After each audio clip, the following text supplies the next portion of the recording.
Jésus a exprimé sur lui-même.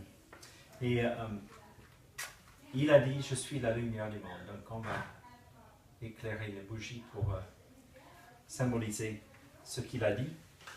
Et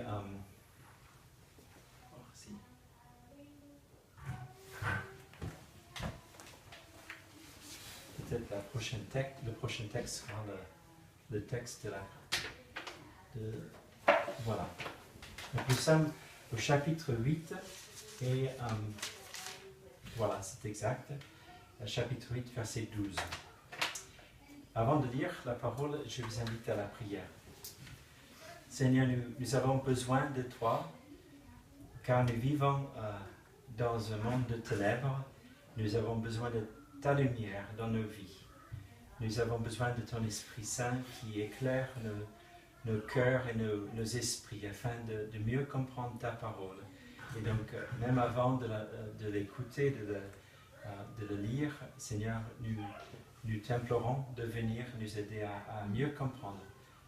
Au nom de Jésus. Amen. Donc, je vais lire le texte. De nouveau, Jésus parle à la foule. Il dit, « La lumière du monde, c'est moi. Si quelqu'un me suit, il ne marchera pas dans la nuit, mais il aura la lumière qui donne la vie. » Alors les pharisiens lui disent, « Tu es témoin pour toi-même, donc ce que tu dis n'est pas valable. » Jésus leur répond, « Oui, je suis témoin pour moi-même, mais ce que je dis est vrai. En effet, je sais d'où je suis venu et je sais où je vais. Mais vous ne savez pas d'où je viens et vous ne savez pas où je vais. Vous jugez à la manière humaine. Moi, je ne juge personne. Et même quand je juge, mon jugement est juste. En effet, je ne suis pas seul pour juger, je suis avec le Père qui m'a envoyé. Dans votre loi, on lit, quand deux témoins disent la même chose, on doit croire ce qu'ils disent. Je suis témoin pour moi-même et le Père qui m'a envoyé est aussi mon témoin. » Les pharisiens lui demandent, « Où est ton Père ?» Jésus leur répond, « Vous ne me connaissez pas et vous ne connaissez pas mon Père non plus. En effet, si vous me connaissiez, vous connaîtriez aussi mon Père. » Jésus leur dit cela au moment où il s'enseigne dans le temple. Il est près de l'endroit où on met les offrandes. Personne ne l'arrête parce que pour lui, ce n'était pas encore le moment. Donc Jésus annonce dans ce passage, « La lumière du monde, c'est moi. Si quelqu'un me suit, il ne marchera pas dans la nuit, mais il aura la lumière qui donne la vie. » Pourquoi avons-nous besoin de l'entendre? Pourquoi Jésus a-t-il parlé de cette manière? Parce que nous faisons partie du monde qui marche dans les ténèbres. Et dans l'évangile de Jean, l'idée du monde, c'est tous ceux qui sont en révolte, qui sont loin de Dieu. Et nous aussi, nous avons besoin de la vraie lumière, la lumière qui donne la vie. Le contexte de ce verset, c'est une fête juive, la fête des huttes. Peut-être vous avez entendu parler de la fête des huttes, et ça fait écho avec ce que Christopher a dit tout à l'heure, quand il a parlé d'une tente, que Jésus est venu planter sa tente parmi nous. Et c'était à ce moment-là que Jésus, il est monté en douceur, un peu en cachette à Jérusalem, pour être dans la ville et avec les Israélites, avec son peuple. Et à l'époque, il construisait physiquement des petites cabanes ou les tentes dans lesquelles il faisait semblant de vivre pendant quelques jours. Et c'est parce que le peuple, quand ils ont quitté l'Égypte, ils sont allés au pays des Canaan, ils ont passé par le désert et ils vivaient dans des tentes. Et dans la journée, il y avait une nuée qui guidait le peuple Moïse suivait le nuage, le nuée, et le peuple suivait Moïse. Et la nuit, quand il fallait voyager la nuit, aussi, il y avait du feu dans le nuée qui guidait le peuple. Donc, on imagine cette manifestation miraculeuse de Dieu dans le désert. Et le peuple d'Israël vivait aussi de ce que Dieu procurait pour eux, ce que Dieu a pourvu pour leurs besoins. Et la semaine dernière, on a parlé du pain, quand Jésus a dit « Je suis le pain de vie ». Et le peuple d'Israël, dans le désert, ramassait de la manne qui était sur la terre comme le rosée du matin. Et aussi, ils buvaient des fois des sources que Dieu leur a montrées, ou même une source qui jaillissait d'un rocher. Et un peu plus tard dans leur voyage, ils mangeaient de la viande, les cailles, les oiseaux qu'ils attrapaient avec un filet. Et tout cela souligne le fait que Dieu a sauvé son peuple de l'oppression et il a pris soin d'eux pendant leur périple périlleux dans le désert. C'est pendant cette fête de Hutte que Jésus a dit « Le pain qui donne la vie, c'est moi ». Et ça rappelle à la manne. Si quelqu'un vient à moi, il n'aura jamais faim. S'il croit en moi, il n'aura jamais soif. Et un peu plus tard, dans cette fête des Huttes, Jésus a pris un pichet d'eau.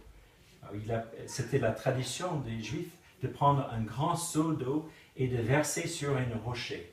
Donc, les images très, très fortes pour dire que Dieu a pourvu à nos besoins dans le désert et il pourvoit à nos besoins aujourd'hui. La manne, l'écaille, l'eau qui sort du rocher. Et à ce moment-là, Jésus a dit d'une voix forte, le dernier jour de la fête, « Si quelqu'un a soif, il peut venir à moi et boire. Celui qui croit en moi, des fleuves d'eau couleront de son cœur, et cette eau donne la vie. » Donc c'est une petite référence au Saint-Esprit qui va venir remplir nos cœurs, nous désaltérer de notre soif spirituelle. Ce discours, ces discours, plusieurs fois, Jésus a parlé, ont provoqué beaucoup de réactions. Et certains disaient, celui-ci est le Christ. Et d'autres disaient, non, c'est pas possible, car le Christ ne vient pas de Galilée, il doit venir de la ville de David, de Bethléem. Et donc ça crée un certain débat. Nous constatons que la personne de Jésus a créé du débat à l'époque et même aujourd'hui. Qui est-ce, ce Jésus de Nazareth? Jésus est le pain qui donne la vie. Jésus est la source d'eau qui désaltère notre soif. Jésus est la lumière du monde, la lumière qui donne la vie. Donc, je relis le passage, le verset 12. « La lumière du monde, c'est moi. Si quelqu'un me suit, il ne marchera pas dans la nuit, mais il aura la lumière qui donne la vie. » Et je propose qu'on réfléchisse sur ce passage en prenant 4 volets rapidement. Le premier, c'est voir. Le deuxième rime, c'est croire. Le troisième, suivre. Et le quatrième, rayonner. Donc 4 verbes. Dans l'évangile de Jean, le mot voir est très important et on le retrouve presque sur chaque page.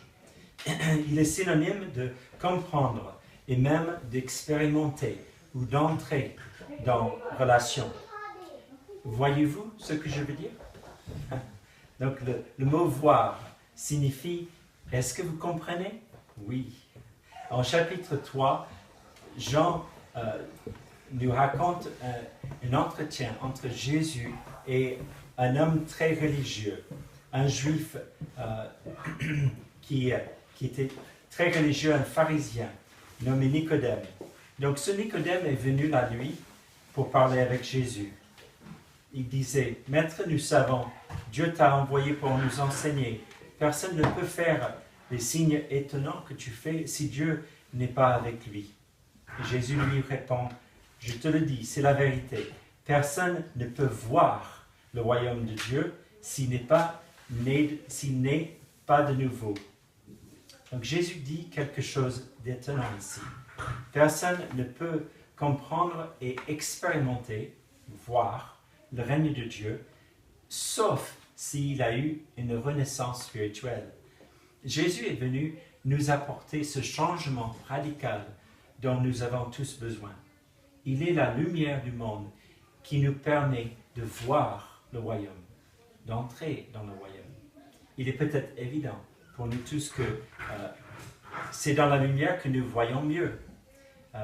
C'est pourquoi, quand nous sommes installés ici dans cette maison, très rapidement, j'ai su que l'entrée était trop sombre. Et quand les gens venaient pour un repas, une étude biblique, ils ne voyaient pas assez bien. Donc on a mis des lumières pour éclairer. C'est vrai que la nuit, on a du mal et on peut trébucher, on peut se faire mal. Ou si vous imaginez faire un long voyage, une journée où vous devrez conduire, qu'est-ce que vous préférez? Conduire la nuit ou la journée? Est-ce que vous préférez conduire sous la pluie, le ciel couvert ou une belle journée ensoleillée? C'est évident, c'est clair que conduire la journée au beau temps, c'est plus agréable et plus facile. Donc, beaucoup de personnes recherchent ce dont nous parlons. C'est-à-dire, on peut dire que la lumière, c'est agréable. Et même quand on discute avec des amis ou des voisins, souvent on parle du beau temps, du mauvais temps. Et il y a beaucoup de gens qui cherchent le soleil, qui cherchent la chaleur. Mais malgré les dangers qu'on connaît du soleil, on sait que c'est agréable et on voit plus de couleurs, comme sur les tableaux des impressionnistes qui sont venus dans le sud pour profiter du soleil du sud.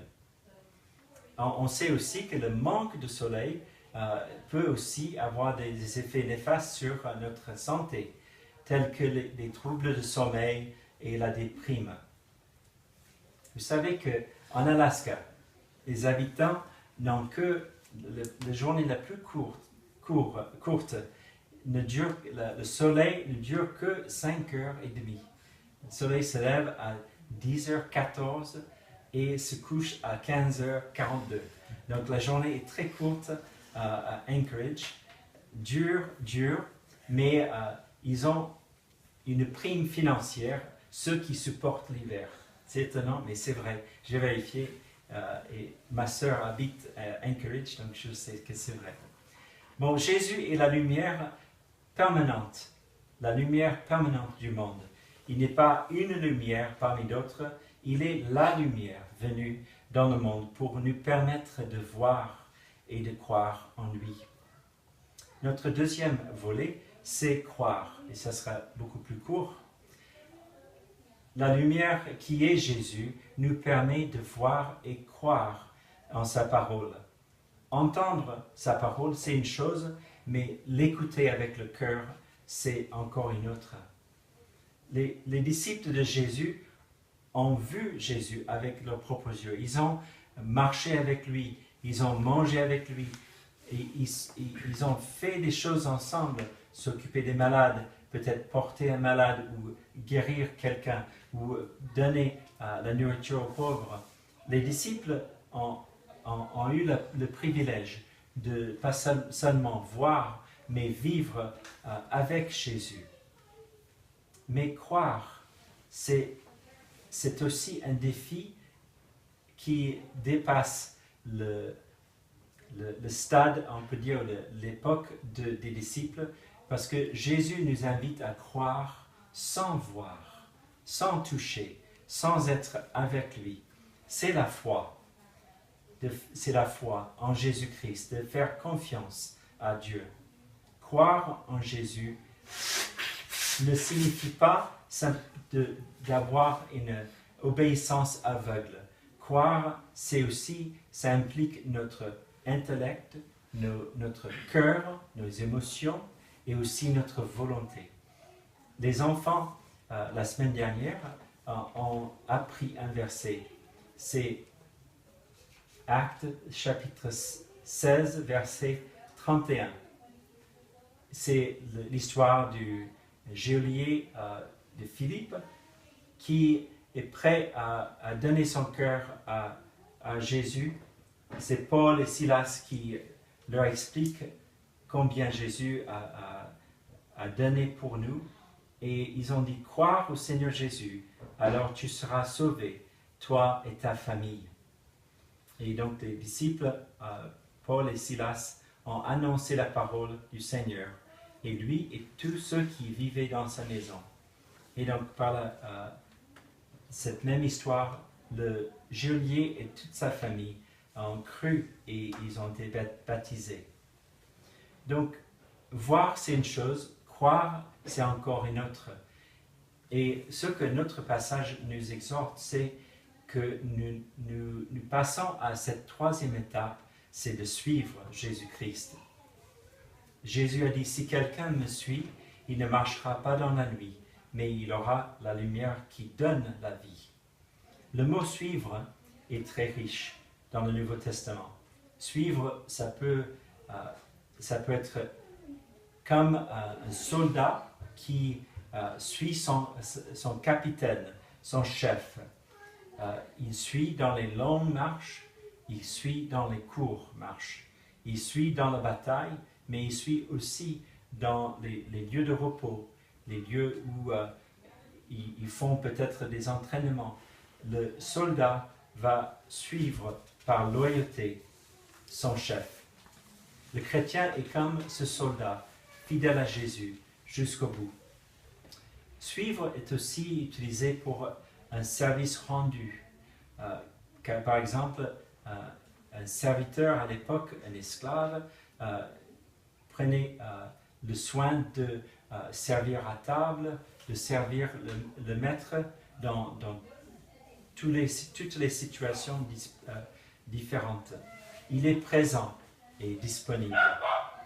Il sert pas seulement par obligation, mais par désir d'excellence. Donc, le chrétien aussi trouvera sa plus grande joie dans le service de son maître. Suivre, c'est aussi employé dans le cas précis d'écouter le conseil d'une personne de confiance, un sage ou un expert. Cette semaine, j'ai cherché le conseil d'un bon ami aux États-Unis pour une question d'investissement. Et il m'a donné des conseils, mais très compliqués.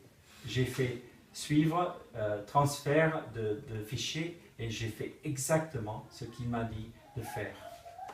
Donc, j'ai suivi le conseil de mon conseiller financier. Suivre, c'est aussi employé pour l'idée de comprendre le raisonnement d'une personne. Si vous me suivez, vous avez compris l'idée du mot. Donc Jésus nous invite à le suivre dans tous ces aspects du mot.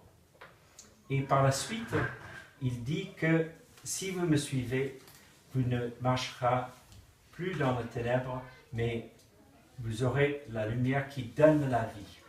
Le choix de suivre Jésus-Christ va transformer la vie du disciple, va nous transformer de l'intérieur à l'extérieur. Nous aurons la lumière de Jésus en nous. Savez-vous que Jésus a dit aussi que vous êtes la lumière du monde. Donc c'est dans ce sens où nous sommes invités à rayonner sa lumière. Mais qu'est-ce qu'il voulait dire quand il disait « nous aurons la lumière de vie ». Qu'est-ce que ça veut dire, lumière de vie? Est-ce que c'est la lumière qui donne la vie? Est-ce que c'est la lumière qui est la vie? Est-ce que c'est la lumière qui est sortie de la vie? Ou est-ce que c'est la lumière qui va éclairer la vie? Je pense que Jésus a voulu dire plusieurs choses par cela. Ce petit mot « de » peut signifier tout cela. Dans la lumière de Jésus, nous allons découvrir la vraie vie. comme dans la pub. Je ne sais pas quelle, je dis pas quelle enseigne, mais il y a une enseigne qui a volé les paroles de Jésus en disant que si vous achetez vos vivres chez eux, c'est la vraie vie. Mais en fait, c'est en Jésus-Christ que nous... La vie, la vraie. La vie, la vraie. Et là, en Jésus-Christ, nous découvrons la vraie vie. Et je découvre jour après jour combien j'ai besoin personnellement de sa lumière pour révéler, pour exposer les coins sombres de mon cœur et de mes pensées. J'apprécie de plus en plus, je peux dire personnellement, la liberté que Jésus me donne, étant affranchi des choses qui m'ont tenu captif avant de connaître Jésus-Christ. Donc Jésus dit dans Matthieu chapitre 5, « Vous êtes la lumière du monde ».